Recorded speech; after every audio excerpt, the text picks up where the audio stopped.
Welcome to the show. My name is Charlton with Big C, and today is a beautiful day. It's actually hot here in Northern California. Today is June 1st, 2016, and I want to thank all of our listeners, especially from Latin America, and all of you from London, England, Berlin, Canada, and of course the great United States of America. So Big C, I know it's been very hot here in California. It's always hot for you good old boys down south drinking your Bud Light, but how are things going with you, Big C? Well, Charlton, it's hot down here, and we had some humidity going on also, so we're expecting a little rain this evening.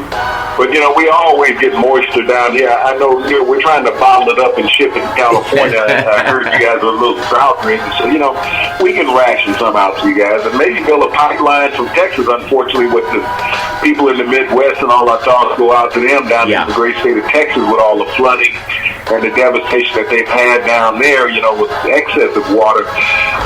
That's one of the things you have to think about, Charlton, when we're blessed to be able to do a show like this, to be able to, give a little bit back. And I know it's hard, but thoughts and prayers go a long way, and hopefully all those people will have a chance for a better life and recover from the devastation in the state of Texas, Charlton. Oh, yeah. We always want to make sure that we so much to be grateful for. Just got out of Memorial Day weekend. We want to again give thanks to all of our veterans. I know we have that one day, Memorial Day, but I just want to give thanks again to all the veterans and people keeping us safe all over the world. There's so much to be grateful for. We have in the sports world.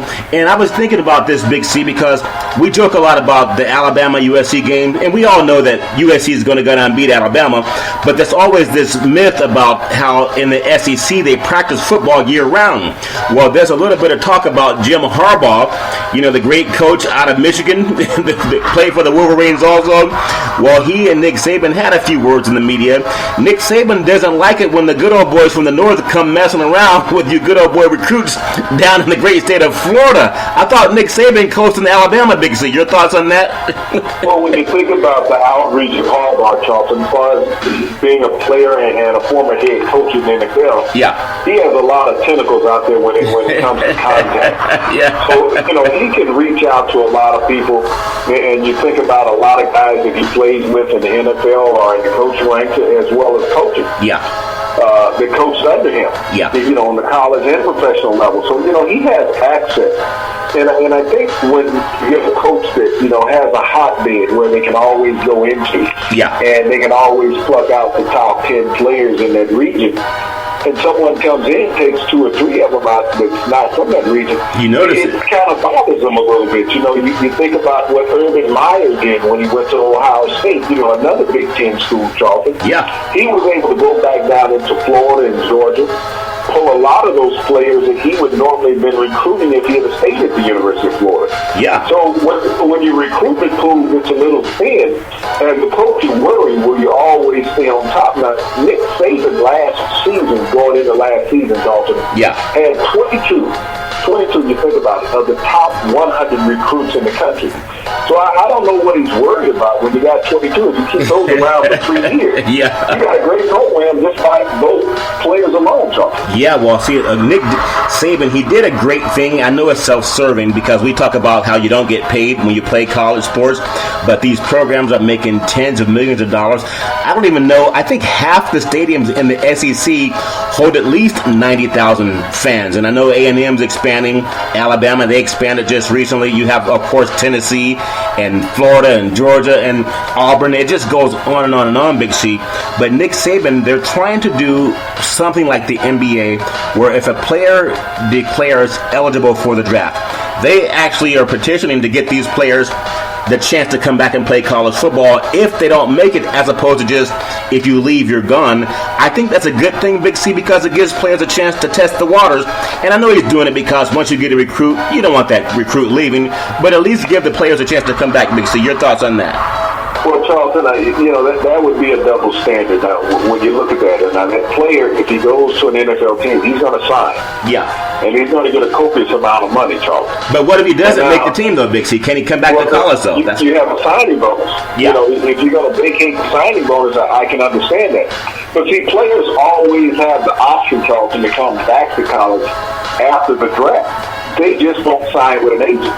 But so many of these players don't have the knowledge to say, hey, if I don't sign with an agent now, the money will still be there. If you're a first-round draft pick, you're going to be a first-round draft pick. It's not about which agent you have. Yeah. And there was one player that went into the NBA draft that declared this year who did not sign with an agent. He was projected first-round pick. And he did not sign with an agent. So if he doesn't get drafted, Charlton, he can go back to college because he's not a declared professional. Now, players have always had that option when they were in college if they came out early, not to sign with an agent. Yeah. And you keep your collegiate eligibility. Yeah. But the greed factor to say, hey, I'm going to sign with an agent, he's going to roll me $100,000. So on draft day, I can be sitting there with $80,000 worth of jewelry around my neck. and a $40,000 watch on my wrist. You can't play the game with those things on. Yeah. But they're so eager to go out and floss on television, Charlton, is that they give up their eligibility. The eligibility never leaves until you sign with an agent. So it's the greed factor of the agent and the greed factor of the young player that wants to be a potential pro. That gets rid of their own eligibility. Yeah, I thought it was so funny. You take me back to last year's Super Bowl 50 in San Francisco. And before I get there, this segment is also sponsored by your Northern California Cadillac dealers, home of the all-new Escalade. Go by and test drive it, the standard of the world. And when you're test driving it, let them know that Charlton and Big C sent you. I remember Deion Sanders was talking with Aqib Talib, who plays for the Denver Broncos. And Talib, obviously, he's earned the money. He's a multi-millionaire. He can wear what he wants to wear. But he had about 15 pounds of gold around his neck. He kind of looked like Mr. T. And I remember Deion Sanders saying, I hope you're putting some money in the bank, not just all around your neck. Now, obviously, how can you tell a young man what to do? They make a lot more money, but some of them lose a lot of that money too, Big C. But what you brought up is for college players that walk around looking like that. And they don't get paid, Big C. So how could they come up with thousands of dollars to buy that type of jewelry, Big C? Well, the money's coming from someplace. I remember Deion back in the Super Bowl in Miami when the 49ers played down there last time, I believe it was against the Bengals. And Deion... against the Chargers. They played against the Chargers that year. The Chargers upset Pittsburgh. He rented a Lamborghini Murcielago that he was running around in. And this was a $250,000, $300,000 car. That he picked up just for the Super Bowl. Now, whether somebody was loaned to him, whether he bought it, but this roster of players go back a long time. Now, yes, like you said, they can afford it. They're in that financial bracket where they can buy anything that they want. The only problem with a professional athlete is the career can end today. There's no guarantees about it, and they all should afford the luxuries that their income provides. And there's no knock against that, because if he was on Wall Street, nobody would say anything negative about what he bought. If he was doing some insider trading, which is illegal, nobody would say anything. If he was the CEO of an airline who's getting $14 million in bonuses and stock options at the end of the year, Delta's CEO, no one would say anything. It's okay. But when it's an athlete making that kind of money, $14 million, now the public looks at that egregiously, but they're willing to buy a ticket, Charlton, to see him. They're willing to beg him for an autograph to be around him. So, there's a double standard when it comes to athletes as far as how money is rationed out. But we know a lot of them feel spending frivolously over the years. A lot of them ended up broke. ESPN did a documentary a couple of years ago, Broke, and where they had a dozen former NFL players who talked about that. And that was just them. Well, that's true, Big C. We talk about the $1 Million Show and how a lot of times things that we talk about come up. But I just want to say that also, speaking of that, I always make fun of it, but tonight's Powerball is $100 million. So that's just one thought, Big C. But I was thinking this point because we talk about the athletes that have tons of money. And I know the NBA, the finals is here. On Thursday, they tip off in Oakland over at Oracle Arena. They're, of course, going to have a sellout. They have over 22,000 people on the waiting list to get a ticket. And for the Western Conference Finals with OKC, Big C, there were 2 tickets that were bought for $29,000 for the courtside seating. $29,000 for 2 tickets. So almost $60,000 spent on 2 tickets. But if you're a multi-millionaire, it's probably just a business tax write-off anyway. So money is all relative. If you got $20 in your pocket, of course you're not going to go out and try to go to a sporting event. If you got $200 million, spending $29,000 may not matter all that much, Big C. And the reason, Charlton, when you think about that sort of parallels Kobe's last game in Los Angeles. LA. Yeah. You know, when you think about the price. Now, there was a lot of speculation that may have been the last game at Oracle Arena. Yeah. When you think about it. So, it was that same type of genre. Yeah. That I want to be at the last game that's ever played in this arena. And so that was speculation, and that will drive up ticket price. Yeah, that's always a part. That's what you had in that scenario, because no one believed, other than you, that Golden State would come back for 3-1 down. And I heard that those that's funny. We only had 2 or 3 capsules left on them, so we might have to get you another pair and shipped out. Hey, well, what did Al Michaels say? Do you believe in miracles? Well, I think the Golden State crowd, isn't Al Michaels from the Bay Area, Big C? You followed him when he was a young man. Al Michaels started out with Channel 4 in Oakland years ago, Charlton, doing a sportscast back in the 70s. Well, I tell you what, when you think about the Bay Area right now, in California in general, we have, this is going to sound so silly, but when everybody's pulling for the favorite, like everyone pulled for Carolina last year to beat the Denver Broncos, but Las Vegas gets involved too, and Cam Newton had a slippery football twice. so I'm just saying the ball, they needed some stickum on his hands for that game, because the league MVP to have that kind of performance was embarrassing. But that's Hollywood and that's Las Vegas. But also, when everyone pulls for one team, Las Vegas makes no money pulling for the favorite along with everybody else, because they're the money business, Big C. I don't think anyone's favoring Cleveland to win this series outside of Cleveland, and it kind of scares me to say this, but maybe Las Vegas, because people can be touched, people can be had. You have this talk of LeBron James, Steph Curry, the King trying to bring the championship back to Cleveland, and there's so many things that go on. Even though Golden State beat OKC, they shot 30 less free throws.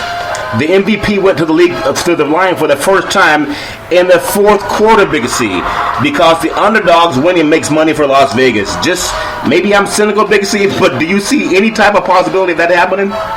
You got to enlighten me on this. I thought they kept the lights on by giving away money. Maybe I had the wrong idea every time I was out there, because I kept donating. I'm like, I thought you were supposed to allow me to win. For some reason, they kept taking everything I had. They were raking my chips like somebody raking gas off their lawn.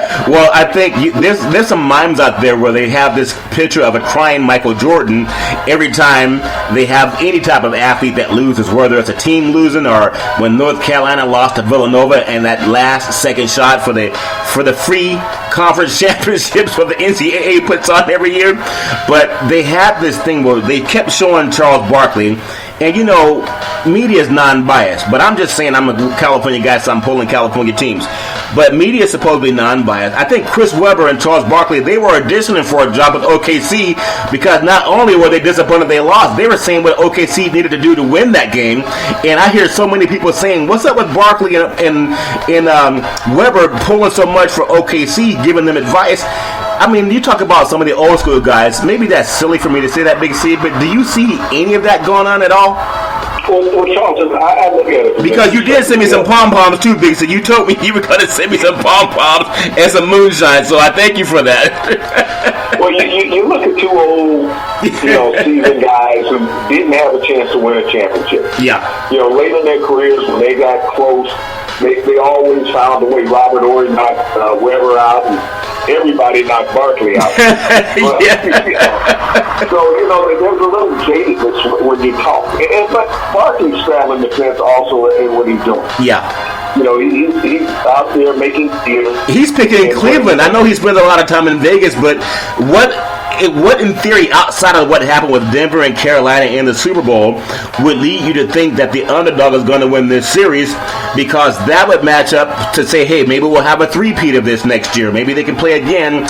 Because the cynical part of me says Las Vegas wants Cleveland to win because all the money is going in Golden State. My mind says Golden State's going to win because they have too many good shooters. And that's just my opinion. And I may be wrong. Nobody's right or wrong. But it just doesn't make a lot of sense that the NBA would want a team to sweep twice when we have these teams that might meet up for the next 2 out of the next 4 years, Big C.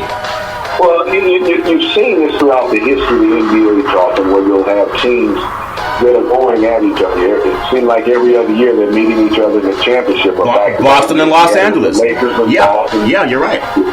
We had it with San Antonio and San Antonio. They had the thing with Miami. San Antonio. So you have this over the years that teams come about and they play each other back-to-back years in the playoffs. But when you talk about the better of the two teams, that's what you're looking at in Golden State. Yeah. You realistically have to find the weakness. Now, when you think about Oklahoma City, they beat them 3 times. Yeah. 3 times. Almost an impossible feat here in 2016 to beat the Golden State, but they did it. But they didn't have enough wherewithal to finish them off, Charlton. Now, that's the key. Yeah. That's what champions can do. Champions can finish people off. And we saw that with San Antonio 3 years ago with Miami. Yeah. When they didn't finish them off in Game 6. Right. And they ended up losing in 7. So you got to have that dagger that you're willing to put in on somebody. And if you're not willing to put in that dagger, and we see that in the shooters of Golden State. Yeah. They walk around with daggers. I mean, they are ice cold veins, no emotion, just filling it up, Charlton. Now, Cleveland has all the pressure on them right now. Yeah. Golden State really does. It's Cleveland with all the pressure. LeBron James, 6 consecutive finals. Yeah. 6. Until only 7 other players have done that in NBA history. Yeah, he's amazing. Boston Celtics. Yeah. So, but they won all of those, okay? Yeah. That was the difference. They won consecutive titles. Yeah. Versus going there 6 times. Right now, you only have 2 to show for it, so you get 2 and 3 thus far in these finals. So, that's the thing that LeBron is facing. So when you talk about pressure and being fueled by pressure, and pressure is a serious weight, Charlton, in athletics. Yeah. And when everybody has all these great expectations of you, the expectations of Cleveland are higher than the expectations of Golden State, Charlton. Yeah, and you're right, Big C. And when we talk about expectations, this segment is also sponsored by your Northern California BMW dealer, home of the ultimate driving machine. You can go down and test drive from the 1 Series all the way up to the 600 horsepower M7, also known as the 760 Li. And when you go down and test drive it, tell them that Charlton and Big C sent you. Now, Big C, I want to bring something up too, because I know we mix politics and sports and Hollywood. And Donald Trump has his show called The Apprentice. He also earned, I think, the New Jersey Generals of the USFL. He drafted Herschel Walker. Also tried to get a few other teams. And Doug Flutie played there, also great quarterback out of Boston College, Heisman Trophy winner. The great Doug Flutie played in Canada, Boston College, also the NFL. Now, keep this in mind, because Donald Trump helped sink the USFL. He was wanting to get them to compete against the NFL. A lot of people said no. Now, irrespective of who you like for your presidential nomination, I think this is important because the golf tournament is at Doral down in Florida. Doral, that's where it had been, on Trump's course down there. Okay, now Trump's talking about building a wall. I mean, we know there's a lot of sports played in Latin America, South America. We have a lot of people that tweet out from South America as well. Well, think about where the Cadillac, the sponsorship, I guess they pulled out, but guess where they're going, Big C? Where is that, y'all? They're going to have to go before they build that wall because they're going to Mexico City. I just think that's ironic that I guess that's the ultimate slap in the face. Yeah.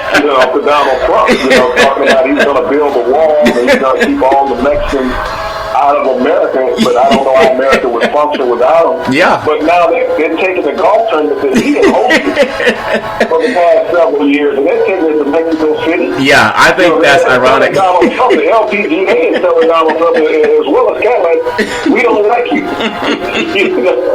There's a lot of money when you talk about the PGA and GM. Yeah. There's a lot of money involved right there, Dalton. Well, I want to give you a little credit because I think you said after they were having that tournament, and again, we touch on everything from religion to politics to gender equality, everything to pay. It's called life, Charles. Life. It's called real life, real talk. That's what we do. Yeah, we real don't talk. change anything. We don't worry about a subject saying that's off limits. Life is not off limits, Charles. Yeah. Well, you did mention that they won't have the tournament there next year, and I thought, well, Big C, that's a lot of money. People are going to forget about it after a couple of more months. But I got to say you're right because they pulled out of Florida. They pulled out of Trump's tournament, irrespective of who you're going to vote for. But when you ostracize an entire country of people and say that people are every derogatory name you could think of, that's an individual thing. But to loop a whole country into it, I just thought I didn't think they'd pull out. But you're right, they did pull out, Big C. Even with Donald Trump again, I'm still waiting on this announcement that was supposed to come out about the veteran groups that he's supposed to be slicing up $1 million between. Yeah. I'm still waiting on that public announcement that Donald Trump so privilegedly made that he had raised $1 million for these veteran groups. Yeah. And talking about it over Memorial Day weekend. And yet we have not seen a press conference of who's receiving these funds, Charlton. So Donald Trump is alienating a lot of people. Yeah, he doesn't care. But he doesn't seem to care, Big C. And that's the great thing about this country. We have freedom of religion and speech, and you have the right to say what you want to say, as long as it's not slanderous. But this is what I want to bring up too, because we talk about money and we talk about race. And I look behind the lines when I talk to guys who are in this business of sports. Some things they will say off camera, as you know, but they won't say on air. Now, this might be painful to talk about, Big C, but I got to bring it up because someone I respect very much, and Michael Eric Dyson, he's a professor out of Princeton, and he talked about this color thing. And I know it's painful to talk about, but this color in the black community, this is light skin, dark skin garbage that came way back from slavery, but it still shows up on Madison Avenue. I look at Steph Curry, I look at LeBron James, Kevin Durant. To me, I'm a little bit naive. I don't think race matters as much, but I know that it does too on a certain level. People suntan, people darken their skin, lighten their skin, straighten their hair, darken their hair, change color contact lenses, whatever. However, I want to say this here, that with Steph Curry getting so much publicity, there are some people that say, well, he's only getting it because he's light-skinned black. Well, I disagree with that because Michael Jordan, who's the most celebrated NBA basketball player of our time outside of Bill Russell, he's considered a darker shade of black or darker shade of brown than Steph Curry. Now, you're in the South, okay? I'm out here on the West Coast. I think people interact more out here. Do you see that same type of color line garbage in the black community when it comes to LeBron James and Steph Curry, or are they just perceived as black guys, Big C? Well, no, Charlton, it's always going to parallel in sports. I mean, when you talk about light skin, dark skin, as far as athletes, you know what I mean? I've heard over the decades, well, he's not black enough. She's not black enough. Regardless of the role that they're playing, whether it's in sports, whether it's in acting. Yeah. And so when you look at that over the years, I mean, it's always been there from slavery, as you spoke about. Yeah. Is that, you're thinking about privilege of the light skin versus the dark skin. Yeah. And you spoke about the complexion of Jordan. I mean, when you think about Kareem Abdul-Jabbar, he was a light-complected African-American man. Yeah. He got no privilege. Mm-hmm. He was the greatest player of his era. Yeah. But he didn't get any preferential treatment. Right. When you go up and down the years, you look at Dr. J, he was a medium-complected African-American man. Yeah. And he got all the fanfare in the world. Yeah. So when you look at that, and you talk about Allen Iverson, great shooter, when you look at the complexion of a Charles Barkley. Yeah. Hakeem Olajuwon. These guys who have been MVPs in the NBA and gone to championship series. Yeah. So when you talk about Steph Curry not being black enough, but the guy can play basketball. Yeah. When was the last time they said Larry Bird wasn't black enough? Exactly. Okay. Bob Cousy wasn't black enough.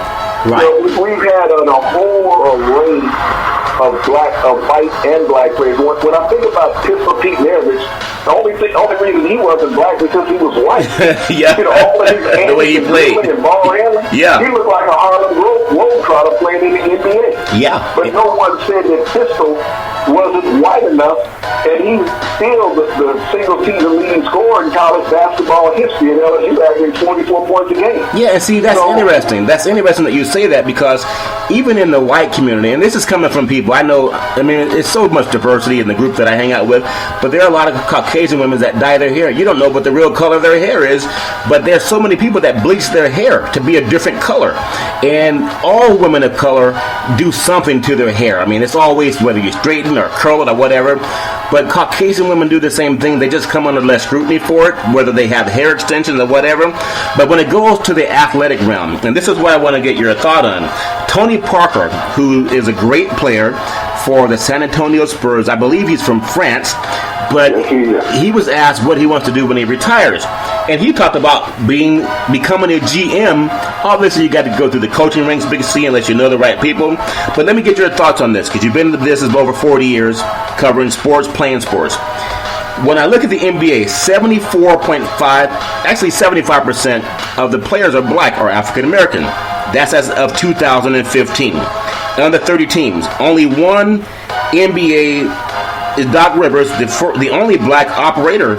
If that makes any sense, the head of operations for the LA Clippers is Doc Rivers. Head of basketball operation, basically the president of the Los Angeles Clippers. Okay. And I understand what you're saying, Charlton, when you look at it. And it's not just in the NBA, it's looking at the NFL. Yeah. When you have the two predominant professional leagues in America. Yeah.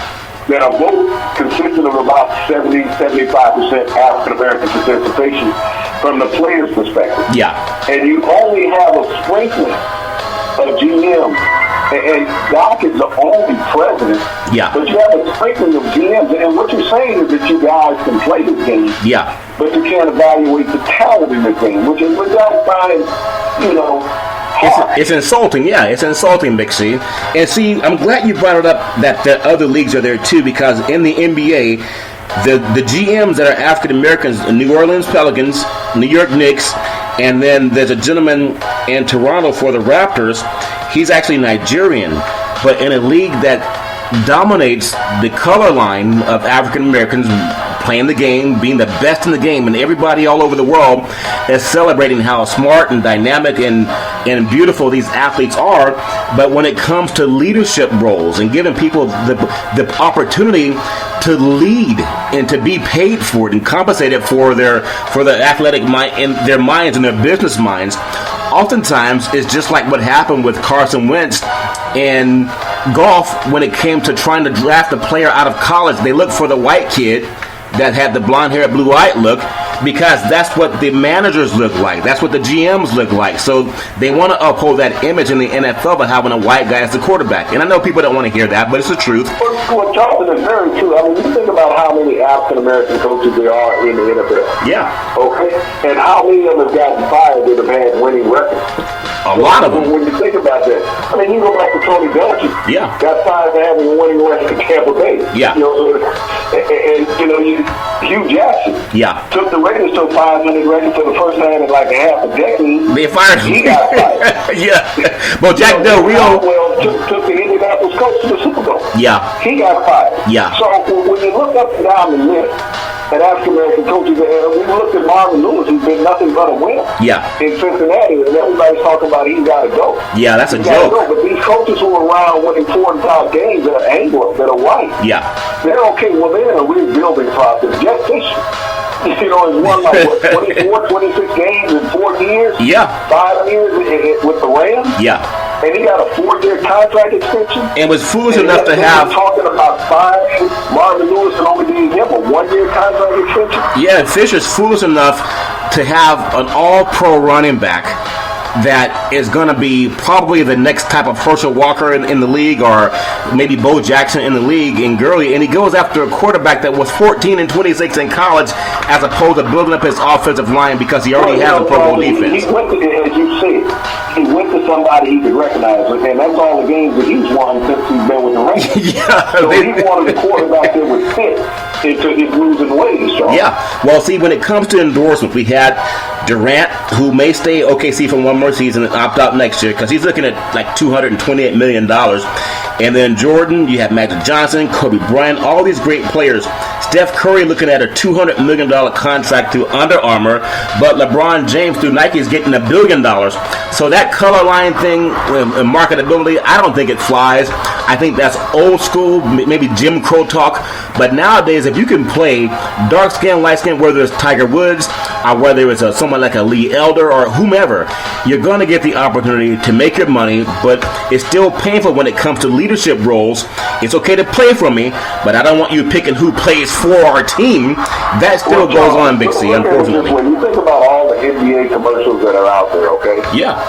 There's only one NBA player commercial that has a white player in it, and that's a State Farm commercial that has Kevin Love. Yeah. But he's also surrounded by 4 or 5 black players. Yeah. So he's not the lead in the commercial. He's just a role player in the commercial. Is that the one where Kevin Garnett said, "Man, who said we've been robbed?" He said they took our rings. That's DeAndre. Yeah. We've been robbed, but they find our rings. Yeah, he said you don't have no rings.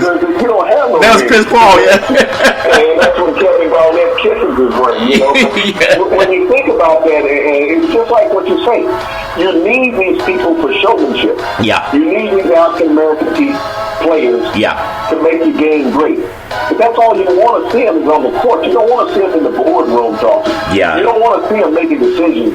Now, if they can make the decisions in a Game 7 series, they're decisive getting to the championship. Yeah. They have enough intelligence, Charlton, to run a team. Well, it's just we don't get a chance to see them on the bench or in the boardroom. Well, it's just like doing the Charlton and Big C Sports show. We know that we have a good following. We know our sports. But when you look across the board, I see people that are in their 20s and sometimes 30s that are being paid 6 figures to talk, to read a teleprompter. And I'm not knocking anybody, but I'm just saying you don't have to have the talent, but sometimes if you have the right skin complexion, the doors are open wider for you. That's why you got to go out and create your own thing. You can't sit back and wait for someone, and anyone can say, well, when you're starting out something, that are you going to make it or not? I've been doing this about 27 years. You've been doing it over 40 years being around this industry, but you got to understand that the people with power will always say who works where. And ESPN just let go of a lot of people, and a lot of those guys were people of color on their TV broadcasts that they let go of. And just like anything else in society, you got to go get your own thing. But Big C, I just want to bring this up that this final segment is sponsored by your Northern California Ford dealer, home of the all-new F-150. Go down and test drive it and tell them that Charlton and Big C sent you because they build them for it tough. Also, if you want to make a donation, go to BeneathHisWingsFoundation.org and make a donation today. It's easy, it's fast, and secure. When it comes to promotions, contact Cynthia Evans at CYNN Entertainment. When it comes to promotions, she's the best in Northern California. So, Big C, we talked about the race thing, and we talked about the marketing thing, and Tony Parker brought it up because when he was saying he wants to become a GM, the numbers are stacked against him. Unless you're an athlete, when you're looking for work in the NBA, the numbers are heavily stacked against these African American athletes, Big C. The numbers are stacked against him, but let's think about it if Donald Trump becomes president. Well, he's going to probably have to be deported. He's a foreigner. He's French by nationality. He's been playing pro basketball since he was 17, 19 years old. Yeah. But he's been here in the NBA for over a decade, but it's Donald Trump. Because president, that's one of the players, and realistically talking about a quarter of the NBA would have to be deported. Yeah. When you look at even the Golden State Warriors have Bergeron, on their roster. He's got to go. When you look at the Cleveland Cavaliers, they have 2 Europeans, 2 Russian and a Bulgarian on their roster. And so Donald Trump is going to raise havoc in these professional leagues. And let's not talk about baseball, Charles. Yeah. When you think about all the Dominicans, the Cubans, and all that, Donald Trump is going to strip baseball naked. When you talk about having all these people in this country who are not naturalized citizens, and that's the professional league, Charles. All the professional league hockey. He's going to win big hockey. Think about all the Canadians and the Europeans. These are our players. They're in hockey. Well, when you talk about professional sport, which is a melting pot of cultures from all over the world, and you have a guy running for president who is saying that he wants to disband these leagues because he's going to get rid of all of these players because they fall down under that. How many Mexicans are playing in the Major League Baseball? Yeah, that's right. You're right, so, Big C. When he's talking about getting rid of people, Charlton, he needs to look at the world not through these rose-colored glasses that he had and taking America back to a time when it was great, because he wasn't here when it was. Well, I think that's incredible, and I do want to compliment the tournament that was held at Doral going to Mexico City, because I just don't think there's any place for discrimination. It's okay to talk about things because that's how you fix problems. And as far as fixing problems, the Fight on Sex is sponsored by United Labor, guaranteed $100,000 life insurance, no medical checkup. Also by Goosehead PNC Insurance. When it comes to beating people for PNC codes, we beat about 99% of the competition. And finally, One Life Insurance, One Life America. I'm an insurance broker, and we do the best when it comes to final experience. So, Big C, in the last segment of the program, in the last minute or so, there's a lot going on. Hockey's going on tonight. We have Pittsburgh and San Jose playing again in Game 2. We have the NBA Finals starting tomorrow. Just your thoughts in the last minute and what you're looking forward to coming up, Big C. Well, this is a do-or-die game for the San Jose Sharks, Charlton. You're down 1-0 in Pittsburgh. If you can't get a split out of this series, this is only going to be a 5-game series. If they cannot get a split tonight in Pittsburgh. But the Sharks, they played well. They didn't get overwhelmed in Game 1. It just came down to a shot with 3:22 to go that iced up for Pittsburgh. But, we're getting into the first game of the NBA Finals. Now, I think the team that wins this first game is going to win the series.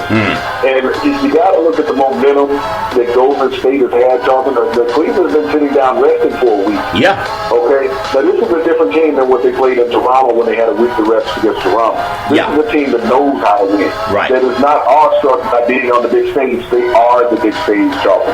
This is what the world wants to see Golden State play.